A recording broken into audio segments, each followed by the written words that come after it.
미국 중부에 12월 역사상 가장 큰 규모의 토네이도가 강타했습니다. 24시간이 지난 현재까지도 토네이도의 강도나 피해 규모 집계가 안 되고 있고 사망자만 최소 100명이 넘을 걸로 보이는 엄청난 규모의 토네이도였는데요.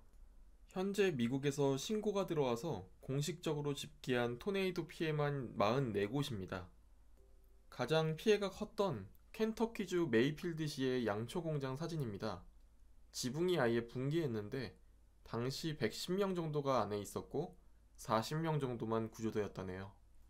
다른 지역들의 사진을 봐도 거의 남아있는 게 없는 수준입니다. 부디 피해로부터 빨리 극복하기를 바라겠습니다.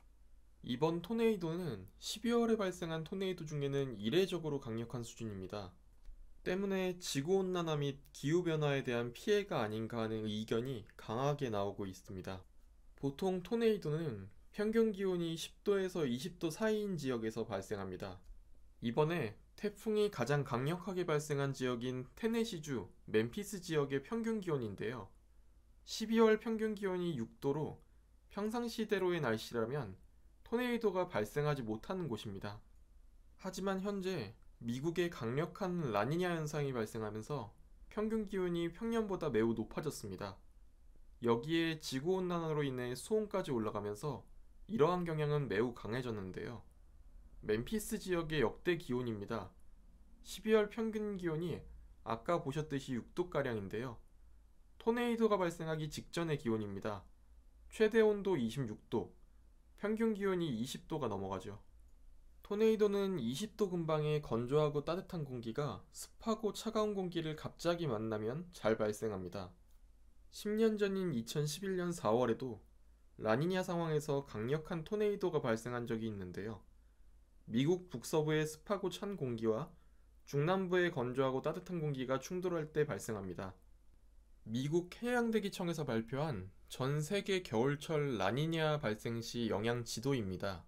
붉은색으로 표시해 놓은 부분을 잘 살펴보시면 좌측 상단이 한파 지역, 우측 하단이 고온 건조 지역으로 방금 확인했던 토네이도 발생 요건과 정확히 일치하죠. 덕분에 발생 지역도 거의 일치합니다.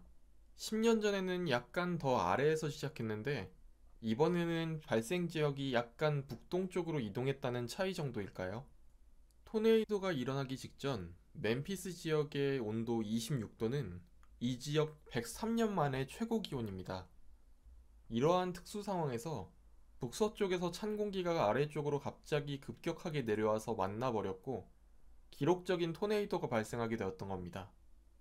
이번 토네이도의 기록을 한번 살펴보겠습니다. 일단 12월에 발생한 토네이도 중 최다 사망자를 기록했고요.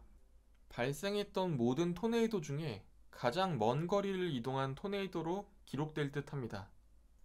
토네이도의 강도에 대해서는 현재 집계 중이지만 공중 37,000피트까지 파편이 날아가는 게 레이더에 잡혔다는데 37,000피트는 미터 단위로 환산하면 11,276m입니다. 일반적인 비행기들이 운항하는 고도라고 하죠. 파편을 저기까지 날려보냈다면 힘이 어마어마하겠죠. 보통 토네이도의 등급을 EF 스케일, 계량 후지타 등급으로 표현하는데 0등급에서 5등급까지 있고 이번 토네이도는 가볍게 4등급을 상회할 것으로 보입니다. 대부분의 집들이 무너지는 수준의 등급이죠. 이번 토네이도의 피해를 키운 요소 중 하나는 발생 시간입니다. 보시면 알겠지만 피해 시간이 자정부터 새벽까지 집중되어 있습니다. 통계상으로도 야간의 토네이도는 주간에 발생한 토네이도보다 사망자를 유발할 가능성이 2배 이상 높다네요. 이번에 촬영된 25초짜리 영상을 보실 건데요. 이런 규모의 토네이도가 자는 사이에 오는 겁니다.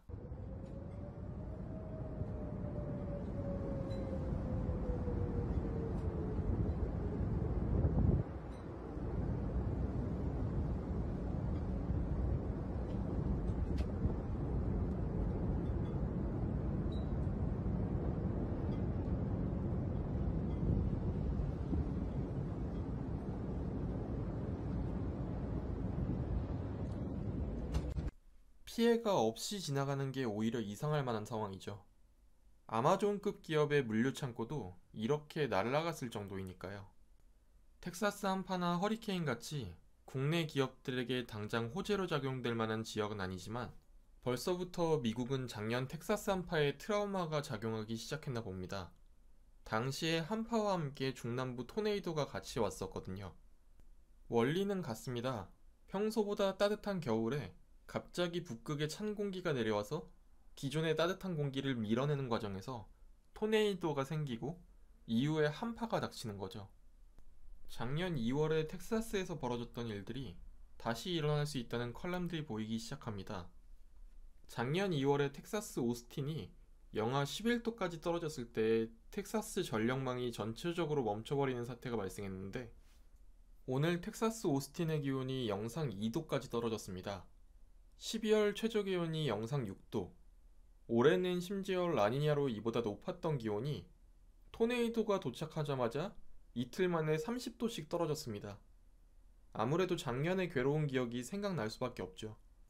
텍사스 한파 이후 9개월이 지났지만 아직 한파에 대한 조치는 충분하지 않다는 분석들이 나오고 있습니다. 특히 천연가스를 이용한 전력망 측면에서 그런데요. 기온이 급격하게 떨어지면 가정 난방 수요가 폭발해서 단시간에 천연가스 수요가 증가하고 발전소에 그만큼 천연가스 공급이 줄어들어서 대규모로 정전이 발생했는데 이런 구조적인 결함에 대한 대비를 과연 1년 만에 할 수 있었을까에 대해 회의적인 겁니다. 바이든 대통령도 이번 토네이도 발생 원인에 대해 기후변화를 지목했을 정도로 현재 기후변화가 매우 심각해 보입니다. 이번 일로 인해 환경에 대한 관심과 ESG 경영에 대한 기조도 더욱 강화될 듯하고 그린플레이션도 더욱 가속화하지 않을까 생각해 봅니다. 감사합니다.